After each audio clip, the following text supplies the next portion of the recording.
This 39 Dunedin News Bulletin proudly brought to you in association with Alex Campbell's Menswear.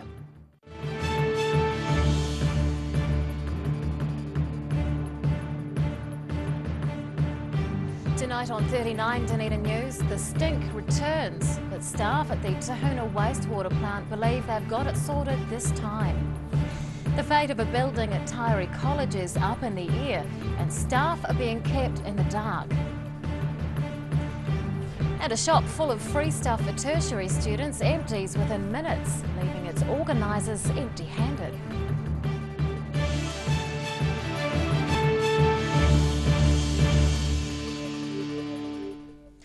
Good evening, Dunedin. I'm Rebecca Dupree. An unpleasant odour that's been wafting over some seaside suburbs for the past week is back with a vengeance. The issue at the Tahuna wastewater treatment plant has had staff stumped, despite several days of monitoring and maintenance. But a solution is becoming clear. Getting to the bottom of a big stink.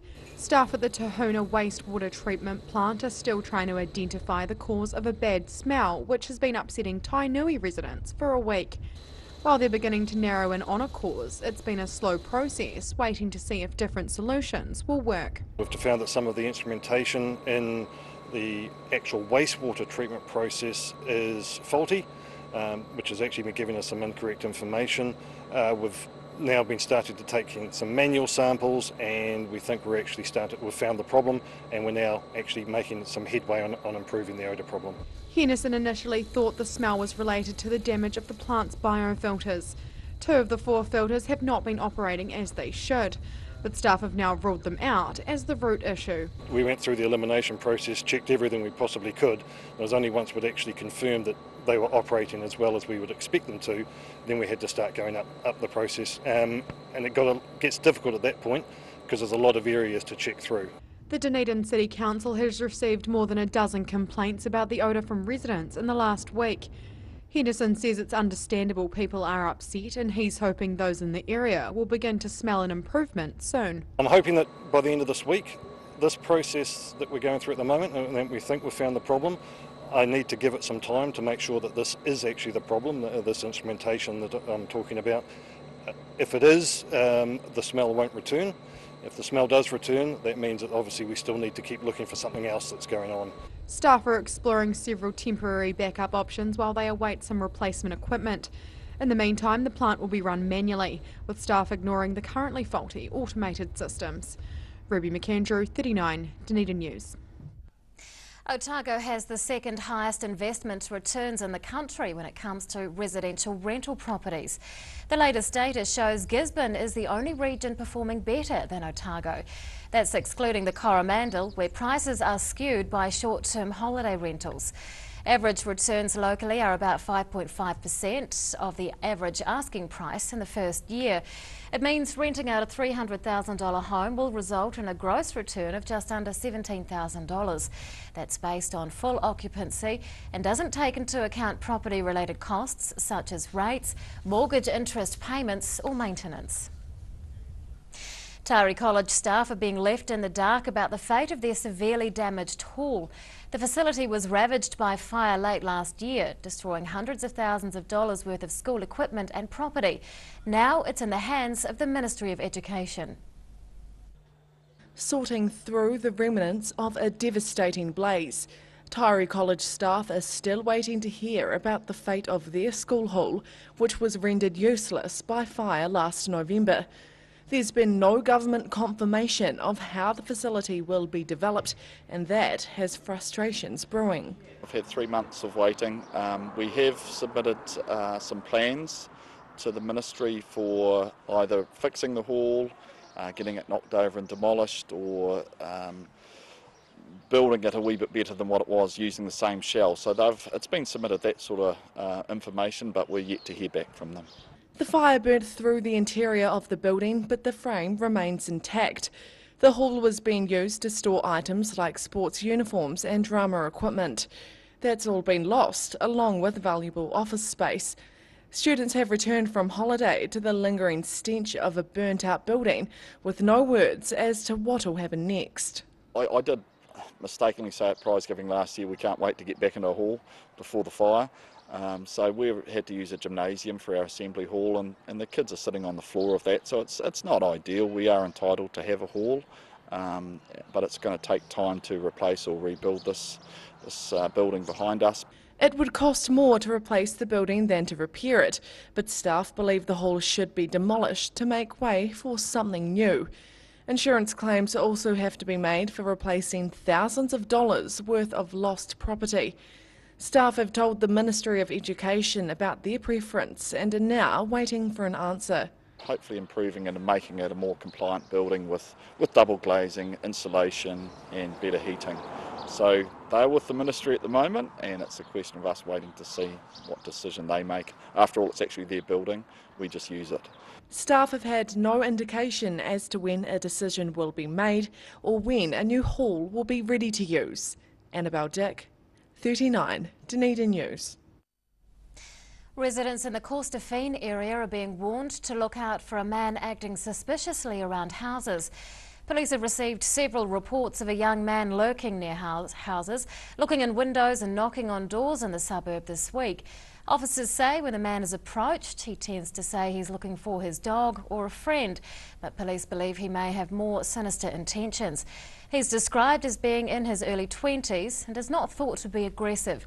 Residents in the area are encouraged to report any suspicious activity to police. A shop offering free flattened goods to tertiary students was cleaned out within minutes this morning. The free shop was a new concept implemented by the Otago University Students Association, and its unexpected popularity has organisers back at square one. Rummaging through what's left after a successful morning, tertiary students are sorting through the few remaining items in the OUSA's free shop, which opened today. It was an idea mooted last year when student support workers were looking for ways to recycle goods left by departing Scarfies. We had a queue of about 30 or 40 people outside the door at 9 o'clock this morning when we opened, and they just came racing in, and within about 12 minutes the items that had taken us about 4 hours to put out last night were gone. So it's been a phenomenal success. The association spent months collecting gear from students who wanted to pass their old furniture on to those who need it. Household goods offered through the shop included kitchen gear, electrical appliances and furniture. Customers are in favour of the concept, which is helping them to set up flats in preparation of the start of semester. I think it's a really good idea. We got some cutlery and some plates and things, so it's really helpful because, you know, as students we don't have much money, and yeah, it's really cool. We got some really cute stuff, and this is like a really cute wine glasses. Yeah, so it's really cool.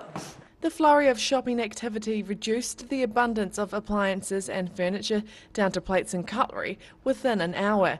Now the OUSA is asking for more donations to keep the shop running.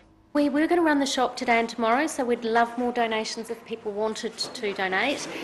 We'd also like to say thank you to the students who did, because the whole idea of this was about paying it forward, and it has been so incredible to see students being so generous. The concept may be expanded beyond this week, depending on the generosity of the campus community.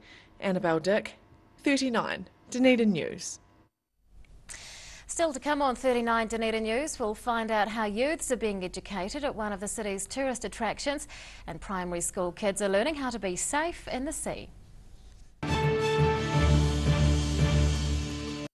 We're at Alex Campbell's. We've got far too many shirts. We've got buy one, get one free at the moment on all shirts. Business shirts, short sleeve shirts, you name it. Buy one, get one free. Buy one, get one free. Buy one, get one free. Buy one, get one free.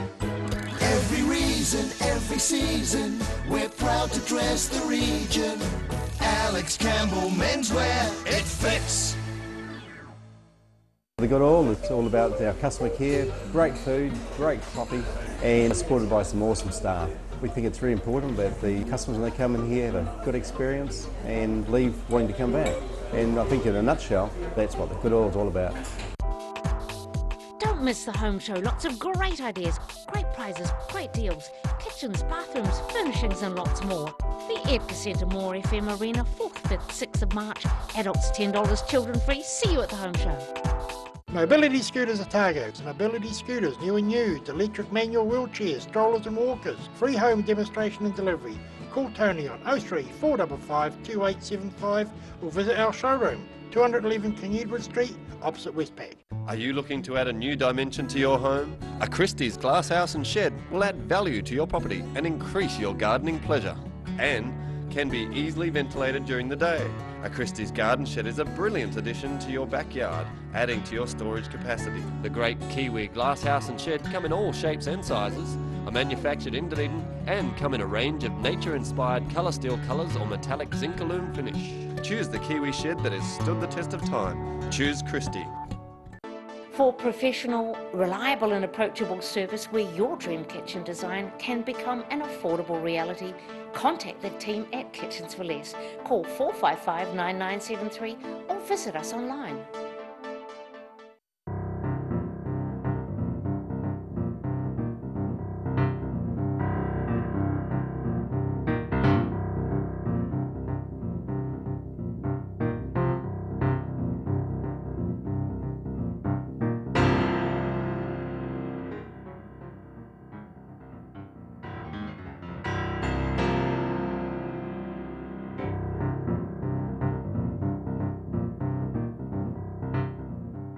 Chiropractic care is a drug-free way of sorting out stress and pain by getting your spine in line with body and brain. At Mosgiel Chiropractic and Wellbeing, we provide family chiropractic care. Feel taller, lighter and brighter. Call Mosgiel Chiropractic and Wellbeing today, 484-7272. Well, bees are very fascinating creatures and they constantly confound you about how little we really know about them.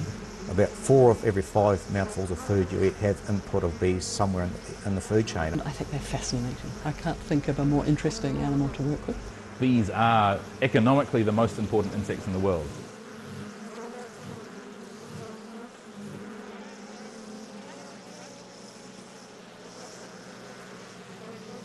Hello, I'm Dougal Stevenson. Welcome to Museum Diaries, the programme where we delve deeper into the museum vaults. So this week, Greek ceramics, the Otago shag. Yes, we do have one. Early hominid stone tools and what they meant to early civilization and what they mean to us. And you'll love this, Thomas Jeffrey Parker's glycerin stomachs.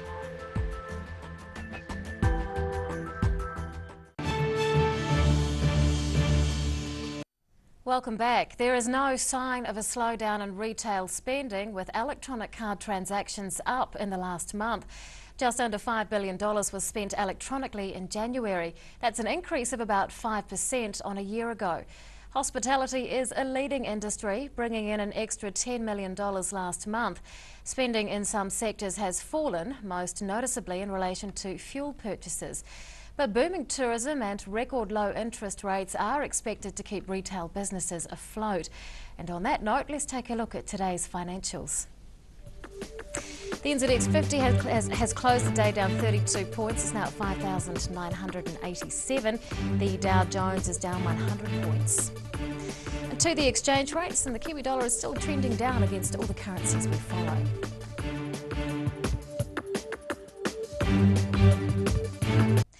Staff at one of the city's top tourist attractions are turning their attention towards educating local youth. Interactive learning packages have been created for the Ulverston Historic Home, and manager Jeremy Smith joins us to talk about it. Good evening. Good evening. What are your new educational programs? So the programs have been designed for primary school age children. They've been tailored towards the curriculum, so learning modules that teachers are trying to teach children in that area. So we're looking at technology, social history, upstairs, downstairs in houses, what the social history is, and then how relevant that is to children today. And they come to Ulverston to learn those things. How many school groups are you able to host? Look, at any one time, we're doing 2 sessions a day, starting, I think, one in the morning about 9:30 or so, and then the next at midday. Those are specifically for around 30 children. We divide them into groups of 10. So they'll go through the house for about half an hour to learn what the house kind of represents. They're costumed, so wearing period dress of the day, of appropriate trades of children of that age, so the scullery maid or the delivery boy, and then they have then elected which of the modules they're going to look at. So in the case of technology, the Jewish household has twin sinks, so the separating of meat and dairy, and how that then reflects in modern day technologies with things like the Fisher & Paykel dish drawer dishwasher. So you're looking at some of the technologies that have changed in the house, whereas the 1940s Hamilton Beach mixer, for example, is exactly the same technology as your KitchenAid that you might have at home today. So some things have moved on quite quickly, whereas others really haven't developed at all, or were developed at such a way that they were kind of good enough and continue to be so. Has the house been used in this way before? Yeah, over the 50 years of Ulverston being open to the public, there have been a number of schools programs that have been developed. Probably most recently in the sort of early 1990s, then that sort of fell away for a number of reasons, and I've now kind of looked at developing and really trying to push it into schools, because I believe that it's a really important part of what we do as a museum, sort of parallel to the tourist attraction, because it's offering in the context of the house as a historic place is the perfect setting for children to actually inhibit being in that environment. Will the children be able to touch and interact with any of the house's treasures? A few of them. We have sort of acquired a lot of props, so identical items to things that we do have in the house, cutlery, chinaware, and other kind of bits of domestic items like food mincers and what have you that are identical to the ones that they'll see in the kitchen, but we're kind of comfortable with the fact that people can play with them, and if they get damaged, we can go out and get another one. This does sound like fun. Is it going to be open to adults? There's a version of it that's available for adults, but it's aimed at being a fun, sort of engaging experience for children that they will kind of learn through a very hands-on, kind of playful experience. Do the adults get to dress up as well?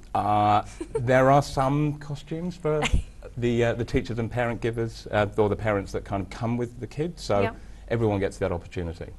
These courses must come at a bit of a cost? Yeah, so there's $7.50 for the children, and caregivers and parents, teachers, etc., who come with the children are free. This particular year we've managed to raise money through private funding. The Otago Community Trust has given us been the position to give bursaries to schools to enable everyone to participate. So we look forward to offering those. Wonderful stuff. Ulverston Historic Home Manager Jeremy Smith, thank you so much for your time. Thank you. After the break on 39 Dunedin News, thousands learn how to be safe in the water, and we'll take a look at some of the challenges facing teachers in the digital age.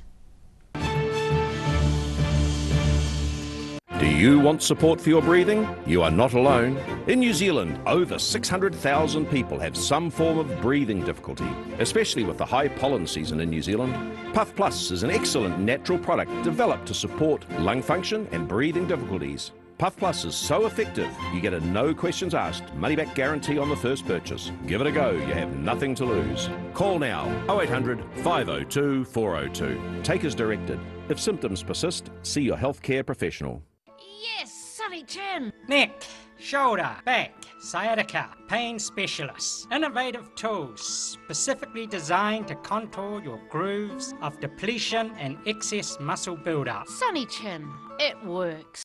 Pellet fires are growing in popularity in Otago, with people who want a clean and efficient form of home heating. The sight of a burning flame without the problems of chopping, stacking and carting wood around is a winner. Pellet fires, so easy, so efficient.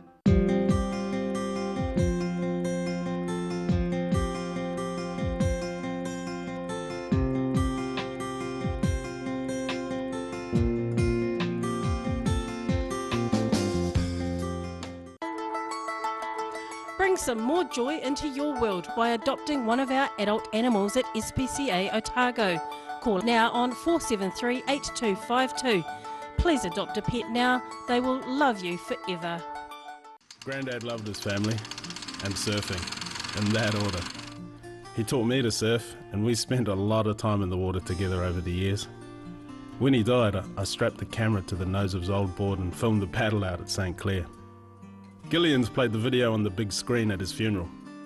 Grandad would have loved having everyone come out one last surf with him. Gillian's Funeral Services, helping families celebrate the lives of their loved ones for generations. Gillians.co.nz.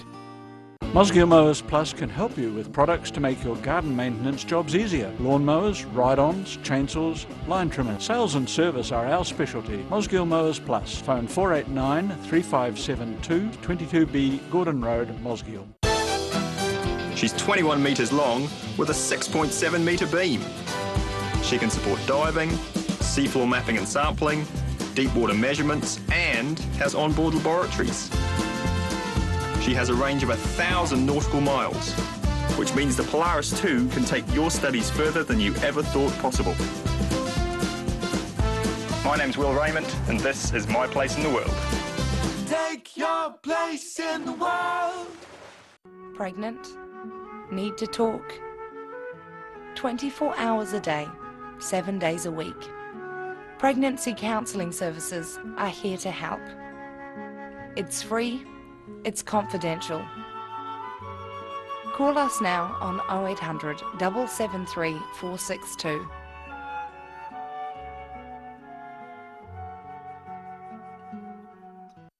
We at Alex Campbell's have got far too many shirts. We've got buy one, get one free at the moment on all shirts. Business shirts, short sleeve shirts, you name it. Buy one, get one free. Buy one, get one free. Buy one, get one free. Buy one, get one free. Every reason, every season, we're proud to dress the region. Alex Campbell Menswear, it fits.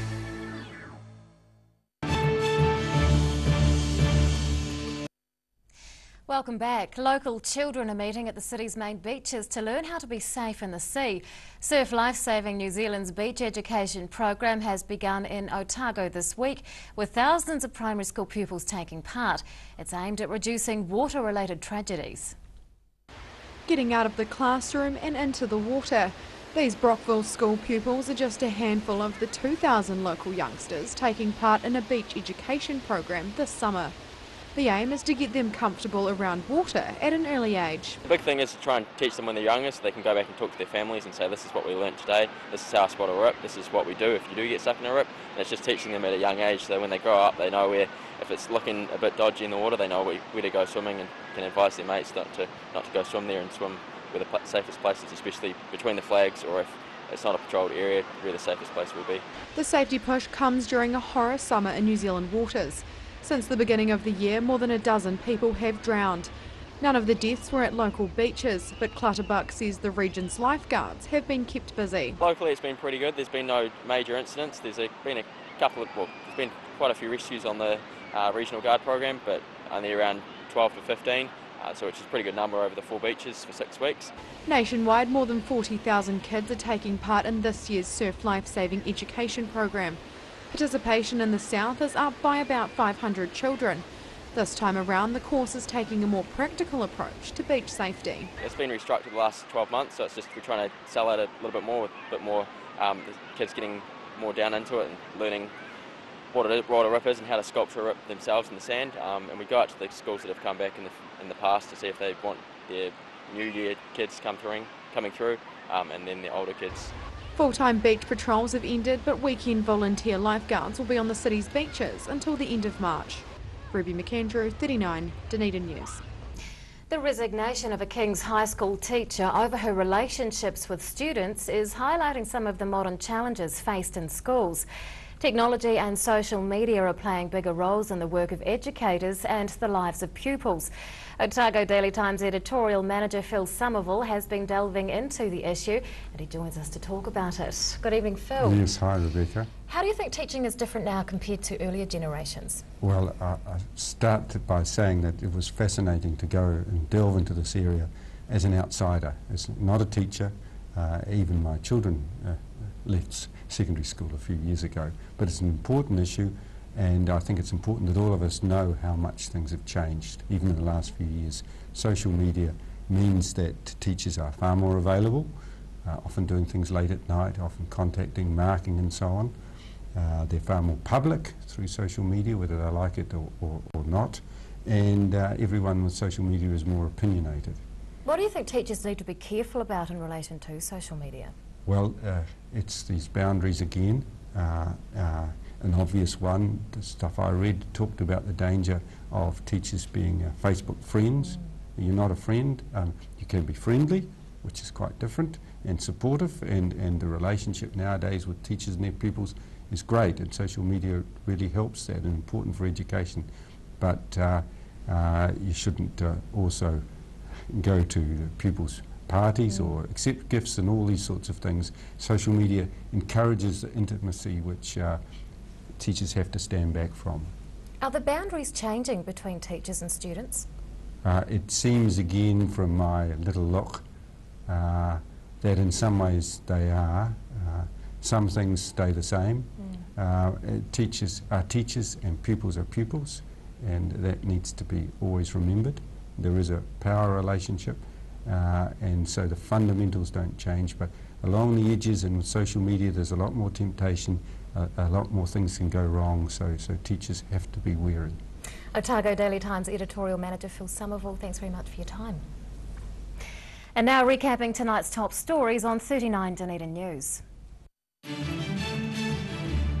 Council staff are still trying to solve a problem at the Tahuna wastewater treatment plant, which has been producing a rotten smell for a week. Taieri College is waiting to hear from the Ministry of Education about whether a fire-damaged school hall will be repaired or replaced. And tertiary students cleaned out a shop full of free flatting goods within minutes of it opening on campus this morning. Well, it's time now to find out what's going to be in Friday's Otago Daily Times, and Deputy Editor Craig Page joins us. Good evening. Good evening. Yeah, we've got some good news for Dunedin surfers, with the council confirming today that they're going to build a new access ramp for surfers because the area plagued by erosion in recent years. They're looking at building the ramp down towards the saltwater pool and hopefully up and running by June, so that's great news. Also, the Jetty Street pedestrian wall's moved a step closer. The appeal submission period has closed. No appeals in the pipeline, so they're now calling for tenders for that work, so that's something else. And finally, we've got all the coverage from Waimumu. Our rugby reporter Steve Hepburn's down there, where the sheep paddock's been transformed into a rugby field, and the Highlanders are playing the Crusaders. They're in a Super 12 warm-up game today, so we'll have all that coverage tomorrow. Read about it in tomorrow's ODT. Thank you, Craig. Thank you. Time now for local weather.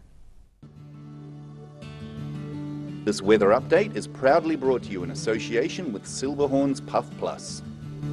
Here is today's city view. It's taken of a tractor on a road. You don't see that too often. Around the city today at 3 o'clock, 22 degrees for the central city and the gardens, 20 for the Taieri.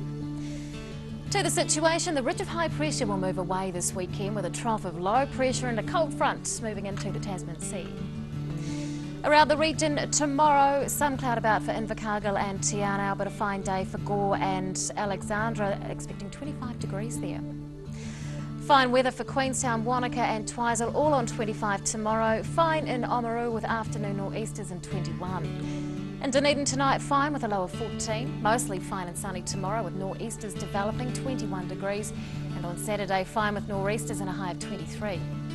And to the Otago Pallet Fires tidal and fishing information, high tide tomorrow morning is at 7:30. Low tide follows at 25 past 2. And fishing conditions are still not flash, so perhaps give it a miss. And that's local news for Thursday. We'll see you tomorrow. Good night.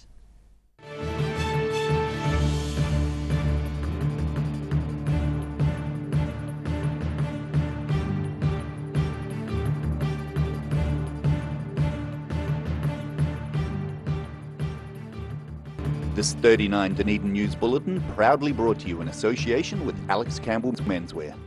Supporting local content so you can see more of New Zealand on air.